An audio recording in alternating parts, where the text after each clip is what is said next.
É uma Cara, ideia. acho que a gente fala de componente de terceiro, acho que seria bom deixar bem claro o que que é isso.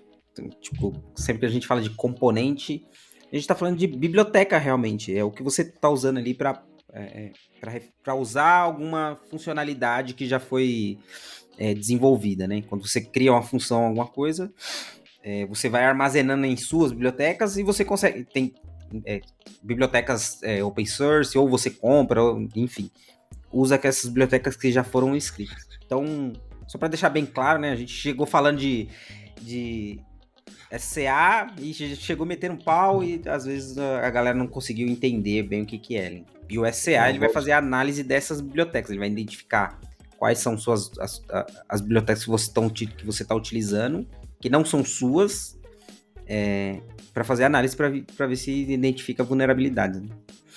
eu gosto de usar de exemplo, Rodrigão, os validadores, né? A gente não fica criando validador aí toda hora, né? Normalmente a gente importa ali e usa a Máscara, biblioteca. né? Máscara de Máscara campos, um monte de também, coisa, né? um monte de coisinha aí. São todas bibliotecas de terceiros para análise do SCA, né? E vale lembrar também, né? Um ponto legal que o Rodrigo trouxe aí, que é o que é um componente terceiro. É tudo aquilo que você está importando no seu projeto que já está pronto para fazer alguma coisa. Isso pode ser open source e talvez seja o mais comum, né? A galera vai lá na biblioteca, né? No seu gerenciador de pacotes, sei lá, o cara usa .NET, ele está usando no Get, ou no Java lá o Maven e assim por diante.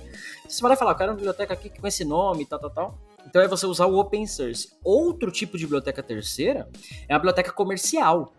Então, para quem não lembra, muita gente vai conhecer, vai lembrar agora, é aqueles famosos componentes pagos, né? Então você tem lá, cara, eu preciso aqui de um componente. Eu lembro que na época que eu desenvolvia tinha o tal do componente art, o Telerik, os componentes muito loucos que faziam uns grid. Eu desenvolvi para Windows De Forms na época. OCR, né? Lá atrás, quando Nossa, quase não existia OCR, a tinha galera uns vendia componentes muito muito. louco. E aí esses componentes custavam, sei lá, 200, 300, 500 dólares. Você comprava lá um pacote, mano, aí tinha uns grid, tinha botão, um monte de coisa diferente.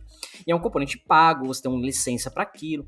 Também é uma biblioteca terceira. Não é open source, não tem código aberto, mas é uma biblioteca terceira que tem que ser avaliada. Então, essas bibliotecas também incluem nessa análise, nessa inventário, né, que você tem que fazer. Inclusive aqui a gente tem um inventário que compõe os open source, as bibliotecas, os componentes pagos, né, que você compra. Então, comprei aqui uma DLL que faz tal coisa e é proprietária, legal. Ou ainda componentes de outras empresas. Então, cara, sei lá, tem um componente aqui que o Facebook fez, não é open source, um exemplo, tá? Não é open source, tal, e você vai lá e pode pedir para eles ou comprar, sei lá. Então, é proprietário de outras empresas do mesmo segmento.